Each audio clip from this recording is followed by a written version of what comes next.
சிறகடிக்கு மாசி சீரியலில் இன்று ரேகாவின் தந்தை வீட்டிற்கு வர சத்யாவை ஒரே அடியாக இதே வீட்டில் இருக்க வைப்பதற்கான வேலைகளை செய்கிறார்.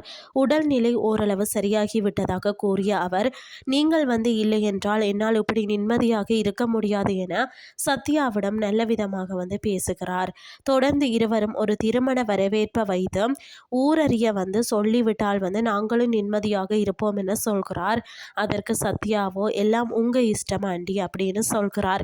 இதனை கேட்டு சந்தோஷமடைந்த சிந்தாமணி எப்படியாவது நிறைய விஐபிக்களை வரவழைத்து ஆசை காட்டி சத்யா இங்கேயே இருக்க வைக்க திட்டமிடுகிறார். தொடர்ந்து ஸ்ருதி ஹோட்டலில் மீனாவையும் ஸ்ருதியையும் பார்க்க வந்த வித்யா ரோஹிணியின் நிலைமையை பற்றி பேசுகிறார். மேலும் மனோஜ் கருவை கலைக்க சொல்லி டார்ச்சர் செய்வதாகவும் ரோஹிணி பாவம் என்றும் சொல்கிறார். இதனை கேட்டு மனம் கலங்கிய மீனாவும் ஸ்ருதியும், என்னதான் ரோஹிணி தப்பு பண்ணினாலும் மனோஜுக்கு துரோகம் நினைக்க மாட்டா, நம்ம நிச்சயம் ஏதாச்சும் செய்யலாம் என்று சொல்கிறார்.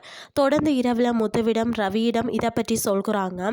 இதனை கேட்ட முத்துவோ உச்சக்கட்ட கோபமடைந்து அப்பாவிடம் சொல்கிறேன் என புறப்படுகிறார். ஆனால் மீனாவோ இதை சொன்னால் அவர்கள் மனோஜை அழைத்து திட்டுவார்கள், அப்புறம் எல்லாமே கெட்டு போய்விடும், டிஎன்ஏ டெஸ்ட் எடுத்தால் உண்மையே தெரிந்துவிடும் என பயத்தில் வந்துதான் மனோஜ் இப்படி செய்கிறார்.